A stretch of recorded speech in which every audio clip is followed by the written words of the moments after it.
Hanggang hindi pa po dumarating ang ikalawang crane ship, hindi pa masimula ng pag-alis sa USS Guardian sa Tubata Reef. Sa ngayon, monitoring lang at water sampling ang tanging nagagawa ng mga otoridad. Nakatutok si Bernadette Reyes. Sa loob ng 5 araw, pinayagang sumampa ang GMA News sa BRP Corregidor. Isa sa mga barko ng Philippine Coast Guard na ipinadala sa Tubataha Reef matapos sumadsad ang USS Guardian. Mula rito, kuhang-kuha ng aming kamera ang sumadsad na barko. Mahigit 3 linggo na mula nang sumadsad ang USS Guardian. Sa iba, maaaring atraksyon ng warship na nasa Malaparaisong tanawin.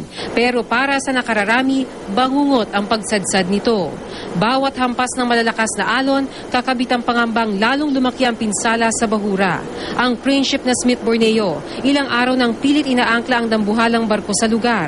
Pero sa ngayon, itinigil na muna ang salvage operation hanggang di pa dumarating ang mas malaking crane ship na Jascon 25. Tuloy naman ang water sampling ng Coast Guard sa lugar para masigurong hindi kontaminado ang tubig sa Tubataha. Maya't maya may eroplano umiikot sa lugar. Ang US Navy halos araw-araw iniikutan ng lugar para masigurong nasusubaybayan ang mga pangyayari. Sa February 15 pa inaasang darating sa bansa ang Jascon 25. Bit-bit ang pag-asang hindi magtatagal, maaalis na rin ang USS Guardian. Mula sa Palawan, Bernadette Reyes, Nakatutok, 24 Oras.